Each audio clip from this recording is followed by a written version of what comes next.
എല്ലാവർക്കും നമസ്കാരം.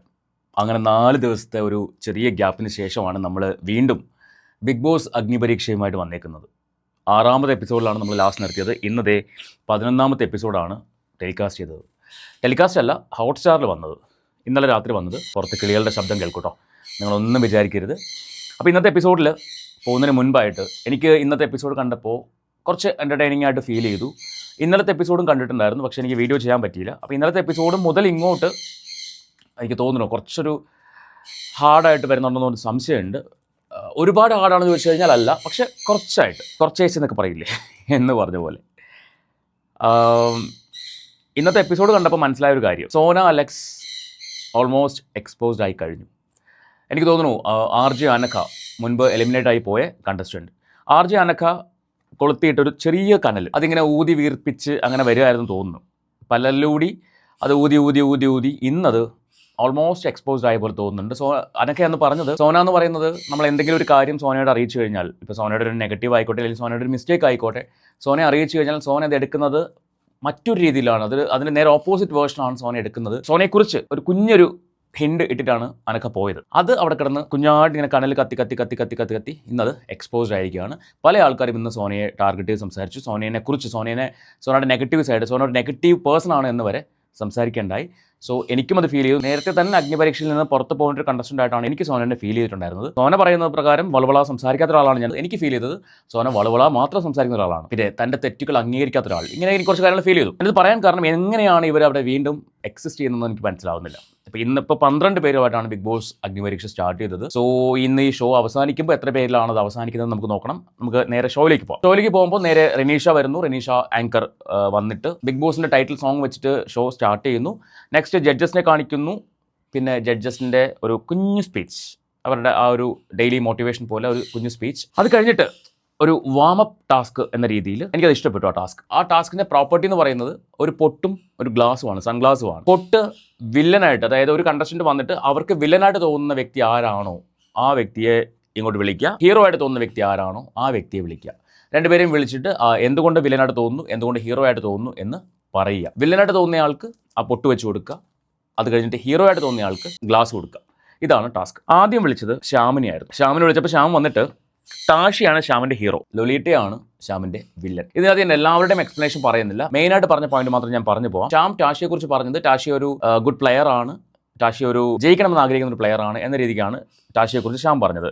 ലൊലീറ്റയെക്കുറിച്ച് പറയുകയാണെങ്കിൽ ലൊലീറ്റ ഒരു സേഫ് ഗെയിമറാണ്, പലരുടെയും അണ്ടറിൽ നിന്നുകൊണ്ട് കളിക്കാൻ ആഗ്രഹിക്കുന്ന ഒരു വ്യക്തിയായിട്ടാണ് ലൊലീറ്റ പറഞ്ഞത്. പക്ഷേ എനിക്ക് ലൊലീറ്റയെക്കുറിച്ച് അങ്ങനെ തോന്നുന്നില്ല. കാരണം ലൊലീറ്റ കുറേയധികം കാര്യങ്ങൾ അവിടെ ചെയ്യുന്നുണ്ട്. ഇപ്പം ക്യാപ്റ്റനായിട്ട് വന്ന സമയത്തൊക്കെ ഞാൻ 2 പ്രാവശ്യവും ആ ടീമാണ് വിൻ ചെയ്തത്. അതൊരു ക്യാപ്റ്റൻ്റെ ക്വാളിറ്റി തന്നെയാണ്. ക്യാപ്റ്റൻ ചൂസ് ചെയ്യുന്ന ടീം പ്ലെയേഴ്സ്, അതുപോലെ ക്യാപ്റ്റൻ്റെ ഒരു സ്ട്രാറ്റജി ആ ടീമുമായിട്ട് അത് ഇംപ്ലിമെൻറ്റ് ചെയ്യുന്നത്, അതൊക്കെ ആ ഒരു വ്യക്തിയുടെ ക്വാളിറ്റി തന്നെയാണ്.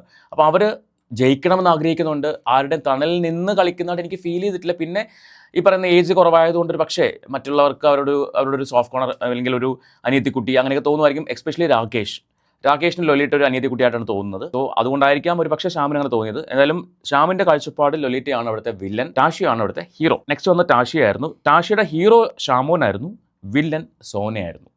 അവിടെ മുതലാണ് സോന എക്സ്പോസ്ഡ് ആയി തുടങ്ങിയത്. സോനയൊരു നെഗറ്റീവ് ഷെയ്ഡായിട്ടാണ് ടാഷിയും അവതരിപ്പിച്ചത്. താൻ ചെയ്യുന്നത് എന്താണെന്ന് താൻ അറിയാത്തതുപോലെ നിൽക്കുന്നു, തനിക്ക് തൻ്റെ തെറ്റുകൾ മനസ്സിലാവുന്നില്ല. ഇത്തരം രീതികളിലൂടെയാണ് എല്ലാവരും സോനയെ അവിടെ മനസ്സിലാക്കിയിരിക്കുന്നത്. ഷാമോനെ ഹീറോ ആയിട്ട് കാണുന്നത് ഷാമോനാണ് അവിടെ വന്നിട്ട് ഏറ്റവും കൂടുതൽ ഗ്രോ അപ്പ് ചെയ്തതെന്നാണ് ടാഷി പറയുന്നത്. അഖിൽമാരാർ ചോദിച്ചു, ഇവിടെ എൽദോ വന്നിട്ട് കഴിഞ്ഞ എപ്പിസോഡിൽ ഷാമോനെ പറഞ്ഞത് ഷാമോൻ ബിലോ ആവറേജ് പേഴ്സൺ ആണ് എന്നാണ് പറഞ്ഞത്. അപ്പോൾ ടാഷി പറഞ്ഞു, എനിക്കങ്ങനെ തോന്നുന്നില്ല, ഷാമോൻ ഇവിടെ വന്നതിൽ നിന്ന് ഒരുപാട് മാറ്റങ്ങൾ ഉണ്ടായ ഒരു വ്യക്തിയായിട്ടാണ് എനിക്ക് ഫീൽ ചെയ്യുന്നതാണ് ടാഷി പറഞ്ഞത്. നെക്സ്റ്റ് ഷിബിനെയാണ് വന്നത്. ഷിബിനയുടെ വില്ലൻ എന്ന് പറയുന്നത് രാകേഷ് ആയിരുന്നു, ഹീറോ എന്ന് പറയുന്നത് ഷിജുലാൽ ആയിരുന്നു. എനിക്ക് ഇന്നത്തെ മൊത്തം ഓവറോൾ എപ്പിസോഡ് നോക്കുമ്പം Shijulal is a wonderful gamer, പറയാണ്ടിരിക്കാൻ വയ്യ. ആളുടെ ഫിസിക്കൽ ടാസ്ക് ആയിക്കോട്ടെ, ആളുടെ ഒരു അപ്പിയറൻസ് ആയിക്കോട്ടെ, ആളൊരു BB മെറ്റീരിയലായിട്ട് എനിക്ക് ഫീൽ ചെയ്തു. ഷിബിനയുടെ കാഴ്ചപ്പാടിൽ ഈ അഗ്നിപരീക്ഷയ്ക്കകത്ത് വന്ന കണ്ടസ്റ്റൻസിൽ വില്ലനായിട്ട് തോന്നിയത് രാകേഷ് ആണെന്നാണ്. അതിന് പറയുന്നൊരു പോയിന്റ് എന്ന് പറയുന്നത്, ഇപ്പം ലൊലീറ്റ ആണെങ്കിൽ അനിയത്തിക്കുട്ടിയായിട്ട് കാണുന്നു, അങ്ങനെയാണ് ഇവർ വിലയിരുത്തുന്നത്. ഗെയിം വെച്ചിട്ടല്ല വിലയിരുത്തുന്നത് എനിക്ക് തോന്നുന്നത്. ഇവരവിടെ നിന്ന് പോകാൻ വേണ്ടി ഇങ്ങനെയൊക്കെ ചെയ്യുന്നു എന്ന രീതിക്കാണ് ഇവർ പറഞ്ഞു പോകുന്നത്. ചിലരെ തൻ്റെ അണ്ടറിൽ നിർത്തിക്കൊണ്ട് കളിക്കാൻ ശ്രമിക്കുന്നു, ഫേക്ക് ഗെയിമറാണ്, ഫണ്ണായിട്ട് കാണിച്ചുകൊണ്ട് എന്നാൽ ഉള്ളിൽ ക്രൂക്കഡ് മൈൻഡ് കൊണ്ട് കളിക്കുന്ന ഒരാളാണ് എന്ന രീതിക്കൊക്കെയാണ് ഷിബിന സംസാരിച്ചത്. അപ്പോൾ രാകേഷ് പറഞ്ഞു ഞാനൊരു മരം ഒന്നുമല്ല, ഇങ്ങനെ എല്ലാവരും പിടിച്ച് അണയ്ക്കാൻ വേണ്ടി മരം ഒന്നല്ലെന്ന് പറഞ്ഞ് രാകേഷ് ഒരു ഫണ്ണായിട്ട് ആ സാധനം കൊണ്ടുപോയി. ഷിബിനയുടെ ഹീറോ ഷിജുലാലാണ്. ഷിജുലാൽ ഒരു കണ്ണിങ് പ്ലെയർ ആണ്, ഒരു സ്ട്രാറ്റജിയൊക്കെ യൂസ് ചെയ്യുന്ന ഒരു പ്ലെയർ ആണ് എന്ന രീതിക്കാണ് ഈ ഷിബിന പറഞ്ഞത്. രാകേഷിന്റെ ഹീറോ എന്ന് പറയുന്നത് അഫിയാനയാണ്, വില്ലൻ എന്ന് പറയുന്നത് ഷിബിനെയാണ്. അപ്പോൾ അഫിയാനെ കുറിച്ച് പറയുന്നത് ഇവിടെ വന്നപ്പോൾ അഗ്നിപരീക്ഷയിൽ 12 പേർക്കകത്ത് നിൽക്കാൻ പറ്റും അല്ലെങ്കിൽ നിൽക്കും എന്ന് ഒരിക്കലും പ്രതീക്ഷിക്കാത്തൊരു വ്യക്തിയായിരുന്നു അഫിയാന. അത് ഞാനും വിചാരിച്ചിരുന്നു കേട്ടോ. അഫിയാന ഒരിക്കലും കയറി വരില്ല എന്നാണ് ഞാൻ വിചാരിച്ചിരുന്നത്. പക്ഷേ തുടക്കത്തിൽ നിന്ന് ഒരുപാട് മാറി.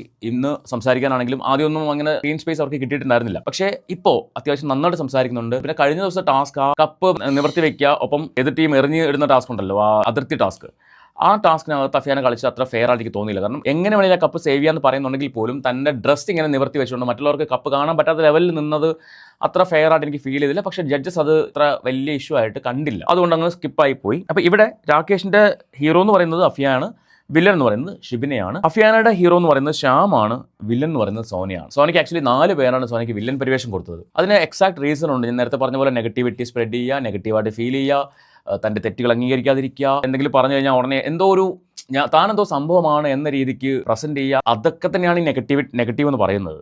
നമുക്ക് നമ്മുടെ മിസ്റ്റേക്സ് ഉണ്ടെങ്കിൽ അത് നമ്മൾ അക്സെപ്റ്റ് ചെയ്യുക, മറ്റൊരാൾ പറയുന്നെങ്കിൽ അത് കേൾക്കാനുള്ള മനസ്സ് കാണിക്കുക, അത് തിരുത്താൻ ശ്രമിക്കുക. പക്ഷേ ഇവർ അങ്ങനെയല്ല. ഇവർ വേറെ ആരും പറഞ്ഞാൽ അത് നിങ്ങളുടെ കാഴ്ചപ്പാട്, നിങ്ങൾ പറഞ്ഞോളൂ, എനിക്ക് സ്ക്രീൻ സ്പേസ് കിട്ടുന്നുണ്ടല്ലോ, നിങ്ങൾ എന്നെക്കുറിച്ച് എന്ത് വേണമെങ്കിലും പറഞ്ഞോളൂ, എനിക്കൊരു പ്രശ്നമില്ല, ഐ ഡോണ്ട് കെയർ, എനിക്ക് സ്ക്രീൻ സ്പേസ് കിട്ടിയാൽ മാത്രം മതി, വേറെ ഒരു പ്രശ്നമില്ല എന്ന രീതിക്കാണ് സോന അവിടെ നിൽക്കുന്നത്. അപ്പോൾ അതെനിക്കൊരു ഓക്വേർഡായിട്ട് ഫീൽ ചെയ്തു. സോ അനഘ പറഞ്ഞ കാര്യത്തിൽ അനഘ നല്ല ഒബ്സർവേഷൻ ചെയ്തിട്ടാണ് ആ ഒരു കാര്യം പറഞ്ഞതെന്ന് തോന്നുന്നത്. അങ്ങനെയാണ്. ബാക്കിയുള്ളവരും അങ്ങനെ ആ ലെവലിലാണ് ഇപ്പോൾ എത്തുന്നത്. അന്ന് അനഘ പറഞ്ഞിട്ട് പോയ കാര്യം ശരിയാണ് എന്ന ലെവലിലാണ് ബാക്കിയുള്ള ആൾക്കാരുടെ സംസാരത്തിൽ നിന്ന് മനസ്സിലാക്കാൻ പറ്റുന്നത്. 7ാമത് വന്നത് പൂജയായിരുന്നു. പൂജയുടെ ഹീറോ ആയിട്ട് പൂജ കൺസിഡർ ചെയ്തത് ടാഷിയായിരുന്നു. വില്ലനായിട്ട് പൂജയും കൺസിഡർ ചെയ്തത് സോനെ തന്നെയാണ്. എൽദോയാണ് പിന്നെ വന്നത്. എൽദോയുടെ വില്ലൻ ടാഷിയും ഹീറോ ലൊലീറ്റയുമാണ്. ലൊലീറ്റ വന്നപ്പോൾ വില്ലൻ ഷിബിനെയാണ്, ഹീറോ പൂജയാണ്. ഇതിനിടയ്ക്ക് ഞാൻ പറയാതെ പോയത് സോനയെക്കുറിച്ചാണ്. സോന വന്നത്, സോനയുടെ ഹീറോ എന്ന് പറയുന്നത് ഷിബിനെയായിരുന്നു, വില്ലൻ എന്ന് പറയുന്നത് ലൊലീറ്റയായിരുന്നു. സോന ഷിബിനെക്കുറിച്ച് പറഞ്ഞത് ഷിബിന നല്ലൊരു പ്ലെയർ ആണ്, സോ നന്നായിട്ട് കളിക്കുന്നുണ്ട് എന്ന രീതിക്കായിരുന്നു, ആ രീതിക്കായിരുന്നു. പക്ഷേ ലൊലീറ്റയെക്കുറിച്ച് പറഞ്ഞപ്പോഴാണ് സോന എക്സ്പോസ്ഡ് ആയത്. ലൊലീറ്റയെക്കുറിച്ച് പറഞ്ഞത് ലൊലീറ്റ ക്യൂട്ട്നെസ് കൊണ്ട് മാത്രം നിൽക്കുന്ന ഒരാളുണ്ട്. ഇവരെപ്പോഴും പറയുന്നത് ലൊലീറ്റയുടെ ക്യൂട്ട്നെസ്സിനെ കുറിച്ചാണ്. അതൊരു ജലസിയായിട്ടൊക്കെ ഫീൽ ചെയ്തു. അത് അവിടെ ജഡ്ജസും നോട്ടീസ് ചെയ്തൊരു പോയിന്റാണ്. ലൊലീറ്റയോട് ജലസി ഉള്ളത് കൊണ്ടാണോ? പിന്നെ ഇവരെ ചേച്ചി എന്ന് വിളിക്കാൻ പാടില്ല, പേര് തന്നെ വിളിക്കണം. പ്രായം കുറഞ്ഞ ആളാണെങ്കിലും പ്രായം കൂടിയ ആളാണെങ്കിലും ചേച്ചി എന്ന് വിളിക്കാൻ പാടില്ല. അതൊരു കുറച്ചിലാണ് അവർക്ക്. ഒരു അമ്മയാണ് അവർ, അത് മനസ്സിലാക്കുക. സോനയെ സംബന്ധിച്ച് ലൊലീറ്റ എന്ന് പറയുന്നത് ക്യൂട്ട്നെസ് മാത്രം വാരി വെതിരിക്കൊണ്ട് ഈ പറയുന്ന രാകേഷ് അണ്ടറിൽ നിൽക്കുന്ന, രാകേഷ് അനിയത്തിക്കുട്ടിയായിട്ട് നിൽക്കുന്ന ഒരു പ്ലെയർ ആയിട്ടാണ് ഇവർക്ക് തോന്നുന്നതെന്ന് പറയുന്നു. അവിടെ ജഡ്ജസ് ചോദിച്ചു, സോനയുടെ ബിഗ് ബോസ് ഹൗസിലെ വില്ലൻ ലൊലീറ്റ ആയിരിക്കുമോ? അങ്ങനെ ആവണമെന്നില്ല, അത് എൻ്റെ ഒരു കോമ്പറ്റീറ്റർ ആയിട്ടൊന്നും ഫീൽ ചെയ്യുന്നില്ല, പക്ഷേ ഒരു വില്ലനായിട്ട് തോന്നുന്നുണ്ട് എന്നൊക്കെ പറഞ്ഞപ്പോഴേക്കും അത് വില്ലനിസം അല്ല, അതൊരു തരം അസൂയാണ് എന്ന രീതിക്കാണ് അവിടെ വരച്ചു വെച്ചത്. സോന അവിടെ എക്സ്പോസ്ഡ് ആയി എന്ന് വേണം മനസ്സിലാക്കാൻ. ഇനി ബാക്കി ലൊലീറ്റ വന്നിട്ട് വില്ലനായിട്ട് ഷിബിനെയും ഹീറോ ആയിട്ട് പൂജയും കൺസിഡർ ചെയ്തു. ഷാമോൻ വന്നിട്ട് വില്ലൻ എൽദോ, ഹീറോ ഷിജിൻ വന്നിട്ട് ഹീറോ എൽദോ, വില്ലൻ ഷിബിന. ഷിജുലാൽ വന്നിട്ട് ഹീറോ അഫിയ, വില്ലൻ സോന. 4 പേരാണ് സോനയ്ക്ക് ഈ വില്ലൻ പരിവേഷം കൊടുത്തത്. അഫിയാൻ ആൻഡ് ടാഷിയാണ് ഹീറോ ആയിട്ട് കൺസിഡർ ചെയ്ത് 2 പേര് വെച്ചിട്ട് ഇവർ 2 പേരെയും ഹീറോ ആയിട്ട് കൺസിഡർ ചെയ്തു. അത് കഴിഞ്ഞിട്ട് പിന്നെ നെക്സ്റ്റ് ടാസ്ക് ആയിരുന്നു. ഈ നെക്സ്റ്റ് ടാസ്ക് എന്ന് പറയുന്നത് ഇവിടെ ഇവർക്ക് പ്രത്യേകിച്ച് എന്താ പറയുക, ഈ പറയുന്ന ഇൻഫിനിറ്റി പവർ ഒന്നുമില്ല. ഈ ആദ്യത്തെ ടാസ്കിൽ ഇൻഫിനിറ്റി പവർ ഒന്നും കൊടുത്തിട്ടില്ല. 2ാമത്തെ ടാസ്ക് എന്ന് പറയുന്നത് വട്ടപ്പോരെന്നായിരുന്നു. എൻ്റെ പൊന്നോ, ഇത് മുൻപ് എനിക്ക് തോന്നുന്നു ഈ അഖിൽമാരാരുടെ സീസണിൽ ഉണ്ടായിരുന്ന ടാസ്ക് ആണെന്ന് തോന്നുന്നു. അതിൻ്റെ വേറൊരു വേർഷനാണെന്ന് തോന്നുന്നു. ഒരു റൗണ്ട് കയറുണ്ടല്ലോ, റൗണ്ടിലുള്ള കയറിനകത്ത് നിൽക്കുക, 2 സൈഡും കൈകൊണ്ട് കോർത്ത് പിടിച്ചിട്ട് വലിക്കുക, നടുക്കൊരു സർക്കിൾ ഉണ്ടാവും, ഒരു റെഡ് സർക്കിൾ ഉണ്ടാവും, അതിൽ ക്രോസ് മാർക്ക് ഉണ്ടാവും. ഈ റെഡ് സർക്കിളിൽ ചവിട്ടുന്നത് ആരാണോ അവർ പുറത്തു പോകും. ഇതാണ് ടാസ്ക് മനസ്സിലായെന്ന് വിചാരിക്കണം. ഫിസിക്കൽ ടാസ്കുമാണ്, എന്നാൽ മൈൻഡ് ടാസ്കുമാണ്. അതായത് അടുത്ത് നിൽക്കുന്ന ആളെ അല്ലെങ്കിൽ ഓപ്പോസിറ്റ് നിൽക്കുന്ന ആളെ എന്ത് ചെയ്യണം, ഈ ലൈനിലേക്ക്, ഈ റൗണ്ടിലേക്ക് ചവിട്ടിപ്പിക്കണം. അതാണ് ഇവരുടെ കഴിവെന്ന് പറയുന്നത്. ആ കഴിവ് അവിടെയാണ് തെളിയിക്കേണ്ടത്. ടാസ്ക് തുടങ്ങുന്ന സമയത്ത് തന്നെ പൂജ ഔട്ടാവുന്നുണ്ട്, ഒപ്പം സോന ക്വിറ്റ് ചെയ്യുന്നുണ്ട്. അവർക്ക് കാല് മടങ്ങിപ്പോയി, കൈ വേദന എടുക്കുന്നു പറഞ്ഞിട്ട് ക്വിറ്റ് ചെയ്ത് പോയി. അങ്ങോട്ടും ഇങ്ങോട്ടും മൽപ്പിടുത്തമാണല്ലോ ഇതിങ്ങനെ വലിക്കുമ്പോഴേക്കും നേരെ ആ റൗണ്ട് ചവിട്ടാതെ ഇപ്പുറത്ത് ക്രോസ് ചെയ്യണം, അല്ലെങ്കിൽ വീഴാൻ പാടില്ല, വീണ് കഴിഞ്ഞാലും വലിച്ചെടുത്ത് ഈ റൗണ്ടിലേക്ക് ഇടും. അങ്ങനെയൊക്കെയാണ് ടാസ്ക് പോകുന്നത്. അപ്പോൾ ഷാമോൻ അവിടെ പെർഫെക്റ്റ് ആയിട്ട് കളിച്ചു. ഷാമോൻ എല്ലാവരും വലിച്ചിടാൻ നോക്കി, പക്ഷേ ബാക്കി ഓൾമോസ്റ്റ് എല്ലാവരും സേഫ് ഗെയിം കളിക്കുന്ന പോലെ തോന്നി. കാരണം അവർക്ക് ഇതിലേക്ക് വരാതിരിക്കാൻ വേണ്ടിയുള്ള കാര്യങ്ങൾ മാത്രമേ, ഡിഫെൻഡ് ചെയ്യാൻ മാത്രമേ അവർ ചെയ്തിട്ടുള്ളൂ. അറ്റാക്ക് ചെയ്തത് മുഴുവൻ ഷാമോനായിരുന്നു. അങ്ങനെ ഷാമോൻ അറ്റാക്ക് ചെയ്ത കൂട്ടത്തിൽ ഷാം ഔട്ടാവുന്നു, ടാഷി ഔട്ടാവുന്നു, ഷിബിൻ ഔട്ടാവുന്നു, ഷിജിൻ ഔട്ടാവുന്നു. ഷാമോൻ അവസാനം ക്വിറ്റ് ചെയ്യുന്നു. ഷാമോന് ബ്രീത്തിങ് പ്രശ്നം വന്നിട്ട് ഷാമോൻ വീഴുണ്ടായി. വീണതിന് ശേഷം ആൾ വെള്ളം ചോദിച്ചു. അപ്പോൾ രഞ്ജിനി ചോദിക്കുന്നു, എന്തിനാ വെള്ളം തരാൻ പറ്റില്ല ലെവലിൽ അവർ ആ ഒരു രീതി സംസാരിക്കുന്നു. ഷാമോൻ നേരെ ക്വിറ്റ് ചെയ്തു. കാരണം പുള്ളിക്ക് പറ്റുന്നില്ല, ബ്രീത്ത് കിട്ടുന്നില്ല, അങ്ങനെ ക്വിറ്റ് ചെയ്തു. ദെൻ ആൾ കുറഞ്ഞപ്പോൾ സർക്കിളിൻ്റെ വലിപ്പം കൂട്ടി. ഈ വലിയ ചെറുതായിരുന്നു സർക്കിൾ വലുതാക്കി. നിലത്തുള്ള സർക്കിൾ വലുതാക്കി. അപ്പോൾ ഓട്ടോമാറ്റിക്കായിട്ട് ഇവരെന്ത് ചെയ്യും, അത്രയും ജമ്പ് ചെയ്ത് പോകില്ല, ഇങ്ങനെ വലിക്കുമ്പോൾ പെട്ടെന്ന് ജമ്പ് ചെയ്യാൻ പറ്റില്ല. അങ്ങനെ വന്നപ്പോഴേക്കും ആദ്യമേ തന്നെ ലൊലിറ്റി ഔട്ടായി. പക്ഷേ അവസാനം വരെ നിന്നു, ലൊലിറ്റിയും അഫിയയും അവസാനം വരെ നിന്നു. ഈ പറയുന്ന പോലെ ലേഡീസിൽ അവസാനം വരെ അവരാണ് നിന്നത്. രാകേഷ് യെല്ലോ കാർഡ് കിട്ടി. അപ്പോൾ തന്നെ രാകേഷ് ഔട്ട് ആവുകയും ചെയ്തു. വീണ്ടും സർക്കിൾ ചെറുതായി. ഷിജുലാലും എൽദോയുമായി അവിടെ കണ്ടസ്റ്റൻസ് ആയിട്ട് രണ്ടുപേര് മാത്രമായി. കയറും ചെറുതാക്കി, താഴത്തെ സർക്കിളും ചെറുതാക്കി. ഒരു രക്ഷയില്ല, രണ്ടുപേരും ഗംഭീര പ്ലേ ആയിരുന്നു. ഷിജുലാലിൻ്റെ ഒരു ഫിസിക്കൽ സ്ട്രെങ്ത് കാണണം. നിലത്ത് വീണിട്ട് അവിടെ നിന്ന് ഉരുണ്ട് മറിഞ്ഞിട്ട് ഈ സർക്കിളിൽ തൊടാതെ തന്നെ അപ്പുറത്തേക്ക് ജമ്പ് ചെയ്ത് പോകുന്നു. ആ രീതിക്കാണ് ഷിജുലാൽ പെർഫോം ചെയ്തത്. ഗംഭീര പെർഫോമൻസ് ആയിരുന്നു. എൽദോയും ഷിജുലാലും അവസാനം വന്നു രണ്ടുപേരെയും വിന്നേഴ്സായിട്ട് പ്രഖ്യാപിക്കേണ്ടായി. അതോടൊപ്പം തന്നെ ഇന്ന് പ്രഖ്യാപിച്ച മറ്റൊരു അതിമനോഹരമായൊരു കാര്യമാണ് എലിമിനേഷൻ ഇല്ല. 12 പേരാണല്ലോ ഉള്ളത്.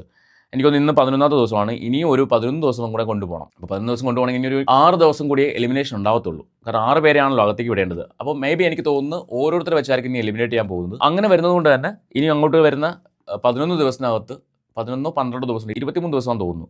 അത്രയും ദിവസത്തിനകത്ത് ഓരോരുത്തരെ വെച്ച് എലിമിനേറ്റ് ചെയ്ത് കഴിഞ്ഞാൽ അടുത്തൊരു 6 ദിവസം കഴിയുമ്പോഴേക്കും 6 പേര് കംപ്ലീറ്റ് ആവും. പിന്നെ 6 പേരാണ് ഉള്ളത്. എൻ്റെ ഒരു കാഴ്ചപ്പാട് എനിക്ക് തോന്നുന്ന കാര്യമാണ്, 1.5 ദിവസം ആകുമ്പോഴേക്കും 6 പേര് എവിക്റ്റ് ആവും. ബാക്കി 6 പേര് അവിടെ എക്സിസ്റ്റ് ചെയ്യും. ഈ 6 പേരെയും കൊണ്ടായിരിക്കും ഹൗസിലേക്ക് കയറി പോകുന്നത്. ചിലപ്പോൾ ഈ 12 ദിവസവും എലിമിനേഷൻ ഉണ്ടാവില്ല, അല്ലെങ്കിൽ 11 ദിവസം എലിമിനേഷൻ ഉണ്ടാവില്ല.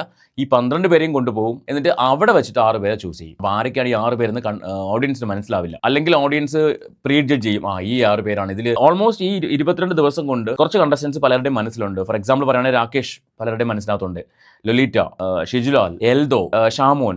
അപ്പോൾ എല്ലാവർക്കും ഒരു സ്പേസ് ആൾക്കാരുടെ മനസ്സിൽ അവർ കൊടുത്തു കഴിഞ്ഞു. ഇവർക്ക് കിട്ടുന്ന ഒരു അഡ്വാൻറ്റേജ് അതാണ്. ഈ 22 ദിവസം കൊണ്ട് ഇവർക്ക് കിട്ടുന്ന അഡ്വാൻറ്റേജും അത് തന്നെയാണ്. എല്ലാവരുടെ മനസ്സിൽ ഇടം പിടിക്കാൻ ഇതിൽ കുറച്ച് പേർക്കൊക്കെ കഴിഞ്ഞിട്ടുണ്ട്. ഈ ഒരു അക്സെപ്റ്റൻസും കൊണ്ടാണ് ഇവർ എവിടെ പോകുന്നത്, ഹൗസിലേക്ക് പോകുന്നത്, അവിടെ വരുന്ന സെലിബ്രിറ്റീസിനെ നേരിടാൻ വേണ്ടി.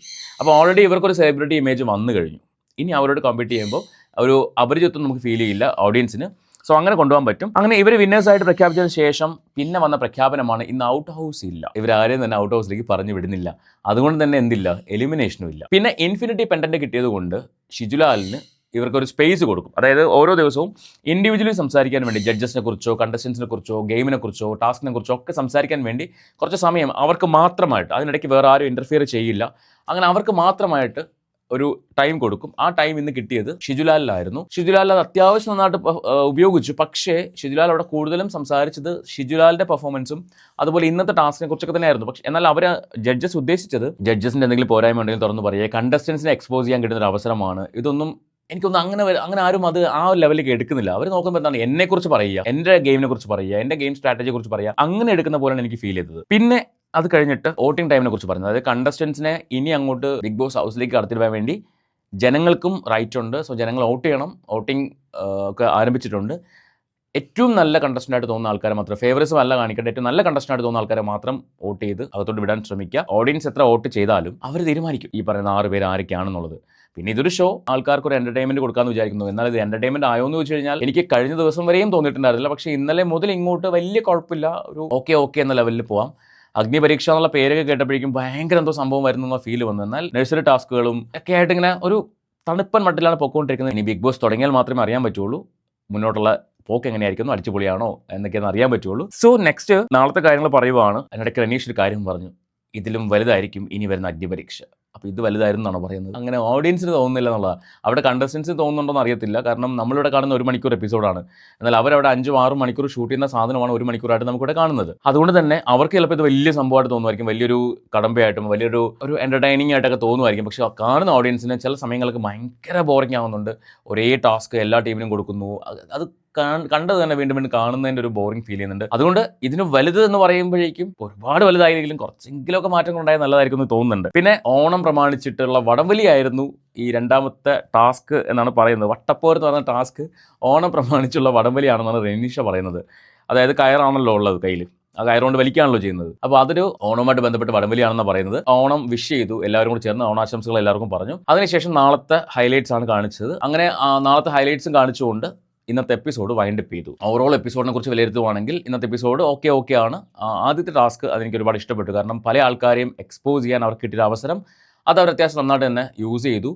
അതിനകത്ത് ഞാൻ പറഞ്ഞില്ലേ, എനിക്ക് ആ ഒരു വ്യക്തിയെ ഇപ്പോഴും അവിടെ നിൽക്കുന്നതിനോട് എനിക്ക് ഒട്ടും യോജിപ്പില്ല. ഒരു കാരണവശാലും അവർ ബിഗ് ബോസ് ഹൗസിലേക്ക് കയറാൻ പാടില്ല എന്നാണ് ഞാൻ മനസ്സിലാക്കുന്നത്. കാരണം ഡിസേർവ്ഡ് അല്ല. സോ ഇതൊക്കെയാണ് ഈ ഒരു ബിഗ് ബോസ് ഇന്നത്തെ എപ്പിസോഡിൽ നിന്ന് മനസ്സിലാക്കിയ കാര്യങ്ങൾ, നിങ്ങളുടെ അഭിപ്രായം നിങ്ങൾ തീർച്ചയായിട്ടും കമൻറ്റ് ചെയ്യുക. കഴിഞ്ഞ 4 ദിവസമായിട്ട് കുറച്ച് യാത്രകളും കുറച്ച് പ്രശ്നങ്ങളൊക്കെ ഉണ്ടായിരുന്നു, അതുകൊണ്ടാണ് വീഡിയോ ഒന്നും ചെയ്യാൻ പറ്റാത്തത്. അപ്പോൾ മറ്റ് വിഷയങ്ങളുമായിട്ടുള്ള വീഡിയോകളും നമ്മൾ ഇന്ന് ചെയ്യുന്നുണ്ട്. സോ അതെല്ലാം കണ്ടുകൊണ്ട് മാക്സിമം ചാനലിൻ്റെ കൂടെ നിന്ന് സപ്പോർട്ട് ചെയ്യുക. ബിഗ് ബോസിനെ കുറിച്ച് ഞാൻ ചെയ്യുന്ന വീഡിയോയെക്കുറിച്ച് നിങ്ങളുടെ അഭിപ്രായം നിങ്ങൾ തീർച്ചയായിട്ടും കമൻറ്റ് ചെയ്യണം. ഞാൻ ഈ വിഷ്വൽസ് വെക്കാത്തത് വെച്ച് കഴിഞ്ഞാൽ ഏഷ്യാനെറ്റ് കോപ്പിറൈറ്റ് തരും. അപ്പോൾ വെറുതെ ചാനലിനൊരു ബാഡ് ഇമ്പാക്റ്റ് ഉണ്ടാക്കണമെന്ന് വെച്ചാൽ വിഷ്വൽസ് വെക്കാത്തത്, ജസ്റ്റ് ഫോട്ടോ വെച്ച് പോകുന്നത്. അതിലെന്തെങ്കിലും ക്ലാരിറ്റി കുറവ് വരികയാണെങ്കിൽ നിങ്ങൾ തീർച്ചയായിട്ടും കമൻറ്റ് ബോക്സിൽ ചോദിക്കുക. കാണുന്ന ഒരുപാട് ആൾക്കാരുണ്ട്, അപ്പോൾ കമൻറ്റുകൾ ചെയ്യാൻ ശ്രമിക്കുക മാക്സിമം. കാരണം കമൻറ്റുകൾ വരുമ്പോഴാണ് എനിക്ക് മനസ്സിലാവുന്നത് എന്തെങ്കിലും മിസ്റ്റേക്സ് ഉണ്ടെങ്കിൽ നിങ്ങൾക്കാണ് അത് ചൂണ്ടിക്കാണിച്ച് തരാൻ പറ്റുന്നത്. അപ്പോൾ അതൊക്കെ ചെയ്തുകൊണ്ട് ചാനലിൻ്റെ കൂടെ ഉണ്ടാവുമെന്ന് പ്രതീക്ഷിച്ചുകൊണ്ട് പുതിയൊരു വീഡിയോയുമായിട്ട് നമുക്ക് വീണ്ടും കാണാം.